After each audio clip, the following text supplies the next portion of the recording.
Hello students, welcome back to my channel. तो hope करती हूँ आपकी दिवाली अच्छी गई होगी। तो चलिए आज की क्लास में हम पढ़ेंगे पास्ट कंटिन्यूस टेंस। ठीक है, पास्ट कंटिन्यूस टेंस क्या होते हैं उसके बारे में पढ़ते हैं। इनमें कैसा सिंटेक्स है सेंटेंस बनाने के लिए उसके बारे में पढ़ते हैं, और कितने तरह के सेंटेंसेस हम इसमें बना सकते हैं उसके बारे में पढ़ते हैं। तो चलिए स्टार्ट करते हैं वीडियो। पास्ट से आपको पता है कि पास्ट कंटिन्यूस में क्या किसका साउंड आता है हमारे पास, क्या कर रहा है, कर रहे हैं, वो हमारा था प्रेजेंट में, है ना। लेकिन अब हमारा पास्ट में है, तो पास्ट में हमेशा क्या आएगा, था, थे, थी, कि वो क्या कर रही हैं, थे, क्या कर रहे रहा था, क्या कर रही थी, तो ये रहेगा इसमें। तो हम अभी बात करेंगे पास्ट की, पास्ट कंटिन्यूस की। तो पास्ट कंटिन्यूस में हमारे पास जो सेंटेंसेस होंगे वो कैसे होंगे, वो हमारे पास सेंटेंसेस होंगे जैसे रीमा खेल रही थी, राज सो रहा था। तो यहाँ पे था की बात होगी, और रहा था, रहा, रहे हैं, रहे थे, इस तरह की बात इसमें हम करेंगे। तो चलिए अभी हम बात करते हैं आगे। जैसे कि आपको एग्जाम्पल दिख रही है, द बेबी वॉज स्लीपिंग, है ना। द बेबी वॉज स्लीपिंग, बच्चा सो रहा था। ठीक है, बच्चा सो रहा था, तो इसके बारे में बात करते हैं। तो अभी देखिए यहाँ पे आपको बताया कि पॉजिटिव नेगेटिव ये सब रहते हैं हमारे पास। सबसे पहले इम्पोर्टेंट है क्या क्या होता है यहाँ पे, है रहा था, रही थी, रहे थे। ओके, तो ये यही आएगा हमारा इन सेंटेंसेस में, मतलब ये पैटर्न फॉलो करेंगे। सब्जेक्ट अगर सिंगुलर है तो वॉज का यूज़ करेंगे, सब्जेक्ट अगर प्लूरल है तो वर्ब का यूज़ करेंगे, प्लस वर्ब की first form ING plus object. तो इस तरह से हमारी ये यहाँ से चलेगा। इस तरह से हमें सेंटेंसेस जो हैं वो बनाने हैं। The baby is the singular subject, तो इसके साथ हमने वॉज का यूज़ किया। स्लीप वर्ब फॉर्म, वर्ब की first form, then ING. Okay, children plural form, ठीक है, वर्ब लगेगा, प्ले वर्ब की first form, ING, and football. Okay, यहाँ पे आपको समझ में आया। और ये दोनों ये क्या है, बोथ आर पॉजिटिव और अफर्मेटिव सेंटेंसेस।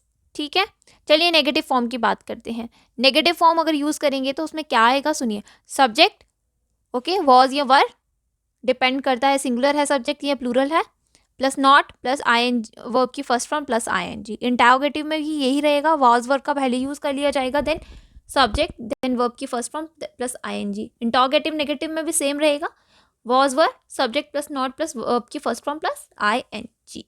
तो ये रहे हमारे पैटर्न जिनको फॉलो करके सेंटेंसेस को बनाएंगे हम। तो चलिए आगे कुछ एग्जांपल्स ले लेते हैं पास्ट कंटिन्यूस टेंस की, तो उसके बारे में जान लेते हैं। तो चलिए कुछ एग्जांपल्स देख लेते हैं। फर्स्ट एग्जांपल देख लीजिए, वह दौड़ रहे थे। ठीक है, वह दौड़ रहे थे, तो they were running, it is a positive sentence. Okay, it is a positive sentence. Okay, then वह लिख नहीं रहे थे, तो नहीं का यूज़ हुआ है, he was not writing. Verb, sorry, subject singular subject plus was plus not plus verb की first form plus ING, it is a negative sentence. क्या तुम सो रहे थे, वर यू स्लीपिंग। ठीक है, इंटरोगेटिव क्वेश्चन पूछा गया है। क्या भिखारी गाना नहीं गा रहे थे, was the bagger not singing a song. ठीक है, तो अभी ये क्या है, इंटरोगेटिव नेगेटिव, क्योंकि इसमें सवाल भी पूछा गया है प्लस नॉट का यूज़ भी किया गया है। ठीक है, चलिए आगे बात करते हैं यूजेस की। तो यूजेस क्या कहते हैं इसके, तो the past continuous tense is use to describe an action which was in progress at a point of time और over a period of time in the past. सुनिए इसका क्या मतलब है। प्रेजेंट कंटिन्यूस टेंस जो है वो वहाँ पे यूज़ किया जाता है जहाँ पे एक्शन को डिस्क्राइब किया जाता है जो एक पर्टिकुलर पॉइंट ऑफ टाइम के लिए वो प्रोग्रेस में है, अभी भी वो प्रोग्रेस में है, वो अभी भी हो रहा है। ठीक है, वो क्या हो रहा है, टू डिस्क्राइब एन एक्शन, एक ऐसे एक्शन को डिस्क्राइब किया जाता है जो प्रोग्रेस में होता है एक पर्टिकुलर टाइम पे, पर्टिकुलर टाइम, एक अ पॉइंट ऑफ टाइम। ठीक है, एक पर्टिकुलर टाइम बताया गया है या over a period of time भी हो सकता है, बट इन द पास्ट।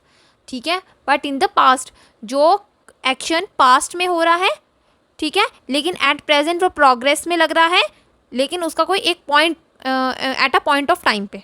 ठीक है, चलिए एग्जाम्पल्स की तरफ देख लेते हैं। जैसे मैं बोलूँ it was raining all the afternoon, it was raining all the afternoon. ठीक है, एग्जाम्पल ले लेते हैं यहाँ पे।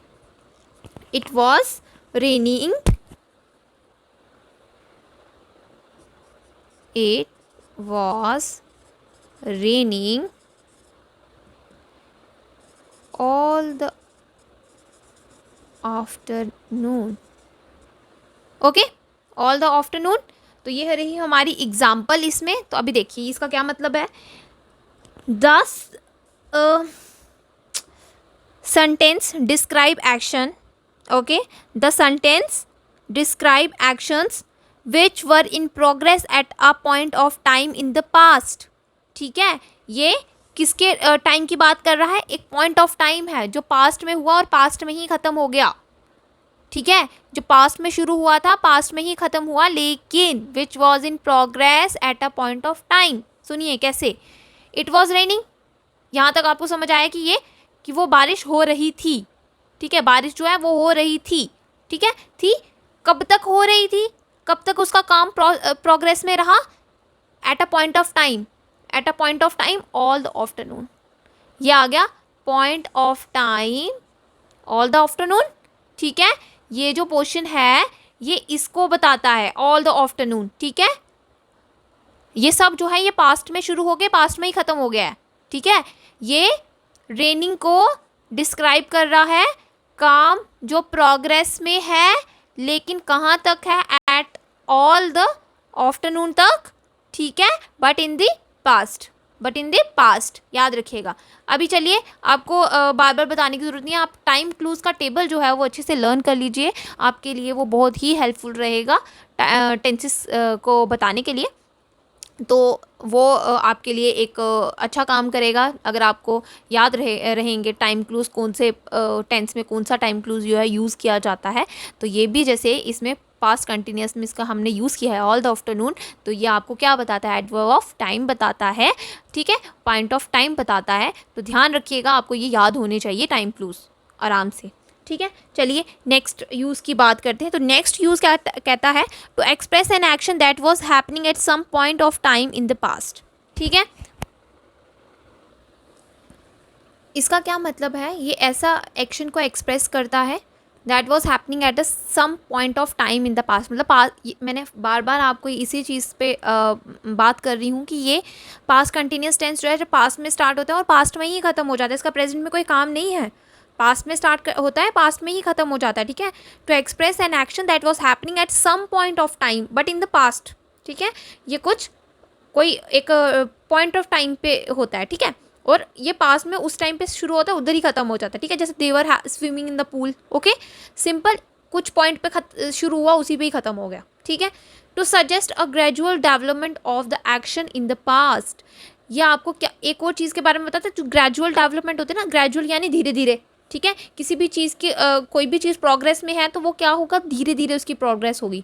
ठीक है, इनिशियल से फाइनल स्टेज तक जाने के लिए वो धीरे धीरे धीरे धीरे काम करेगा। Okay, it was getting dark, it was getting dark मतलब अगर अंधेरा होता है, सडनली अंधेरा तो नहीं होता है ना, धीरे धीरे अंधेरा होता है। ठीक है, तो ये ग्रेजुअल डेवलपमेंट के बारे में भी आपको बताता है।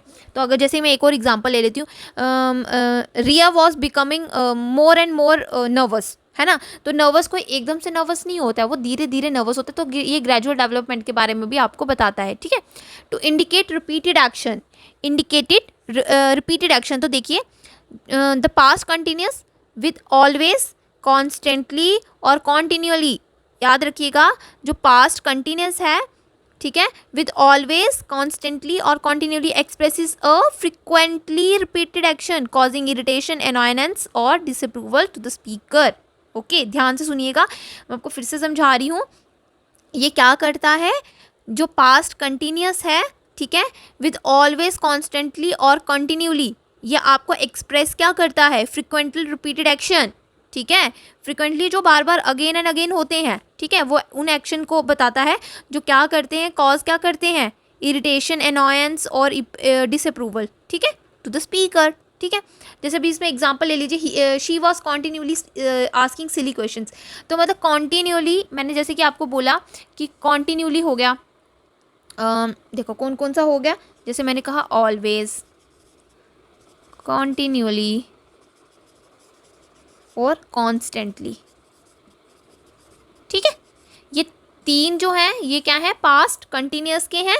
अगर इनके जब पास्ट कंटिन्यूस में आपको ये मिलेगा तो वो क्या करेगा, क्या करेगा बताइए, कॉज करेगा इरिटेशन, एनॉयंस और disapproval to the speaker. Okay, तो अभी देखो अगर आपको कोई बार बार again and again silly questions पूछता रहे तो आप क्या होगे, इरिटेट हो जाओगे ना, है ना। तो इसी तरह से ये इसके बारे में ये बताता है। तो चलिए इसका नेक्स्ट यूज़ पढ़ते हैं। इसका नेक्स्ट यूज़ है टू एक्सप्रेस पैरेलल एक्शंस। तो चलिए अभी फिफ्थ वाले की बात करते हैं।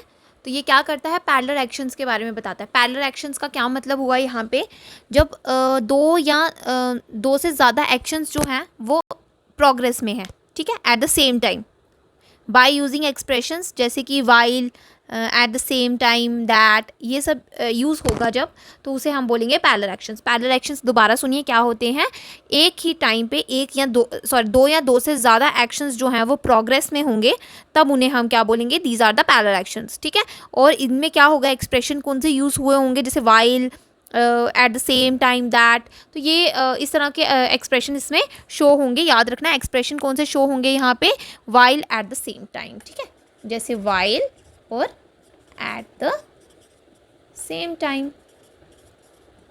ओके, समझ में आया आप लोगों को। तो चलिए आगे बात करते हैं, जैसे कि while I was listening music she was reading a book. ठीक है, तो while I was listening music, I was listening music में देखिए यहाँ पे भी ये भी कंटिन्यूस में है और अगला वाला भी कंटिन्यूस में ही है, तो these are the parallel actions. समझ में आया। चलिए नेक्स्ट बात करते हैं, to express an action that was in progress when another action took place. सुनिए ये किसके बारे में बात करता है, ये उस एक्शन के बारे में बात करता है जो कि प्रोग्रेस में है, लेकिन उसी के साथ एक और जो है एक्शन जो है वो हो जाता है। सुनिए एक और इसको ध्यान से सुनना, ये क्या होता है, कैसे होता है। ठीक है, the past continuous describe a situation और action in progress, okay, and the simple past describe a shorter action और event. The action or situation in progress is often introduced by conjunctions like as, just, when, while। ठीक है, तो इस तरह के जो conjunctions हैं उनका यूज़ करते हैं। सुनिए दोबारा क्या कहने का मतलब है कि जो पास्ट कंटिन्यूस है वो क्या डिस्क्राइब करता है, एक सिचुएशन या एक्शन जो है वो प्रोग्रेस में है, ठीक है, लेकिन उसके साथ जो सिंपल पास्ट है वो आपको एक शॉर्टर एक्शन जो उसके साथ हुआ होगा वो बताएगा। इसमें सिंपल पास्ट का भी यूज़ हुआ होगा। ठीक है, तो आगे आपको बता दूं कि एक्शन जो हुआ होता है, जो प्रोग्रेस में होता है, उसको एक कंजक्शन जो है उसके साथ हमेशा एक कंजक्शन जो है वो जुड़ा होगा, जैसे कि व्हेन, एज, जस्ट, वाइल, कुछ भी। ठीक है, चलिए मैं अभी फिर से एक बार बता देती हूँ कि क्या क्या बताया मैंने। जैसे मैं बोलूँगी the light went, the light went, it's a, ये क्या हुआ, शॉर्टर एक्शन है ये एक। ठीक है, ध्यान से सुनना, ये शॉर्टर एक्शन है और ये क्या है, सिंपल पास्ट है ना, सिंपल पास्ट है ना, सब्जेक्ट प्लस वर्ब की सेकंड फॉर्म। ठीक है, वेंट आउट, सॉरी यहाँ तक। ठीक है, व्हेन इज द कंजक्शन। ठीक है, आई वॉज रीडिंग, तो ये हमारा क्या आ गया, present, sorry past continuous. Okay, ये यहाँ पे समझ में आया आप लोगों को। तो ये बहुत सिंपल सा था। तो यहाँ पे हमने इसके सारे के सारे जो रूल्स हैं वो हमने पढ़ लिए हैं। इसके 6 रूल्स थे तो 6 के 6 हमने पढ़ लिए हैं। तो होप करती हूँ आपको अच्छे से समझ आया होगा। अगर आपको कोई भी इसको लेके कोई भी कन्फ्यूजन रहता है या डाउट रहता है तो आप कमेंट में हमें इसके बारे में बता सकते हैं। हम उस पर ज़्यादा अच्छे से काम करेंगे और आपके सारे डाउट क्लियर करने की भी कोशिश करेंगे। तब तक के लिए थैंक यू सो मच। आज का टॉपिक यहीं तक का था। अब कल हम पढ़ते हैं पास्ट परफेक्ट टेंस के बारे में। तब तक अपना ख्याल रखें और पढ़ाई करते रहें। Thank you, bye bye.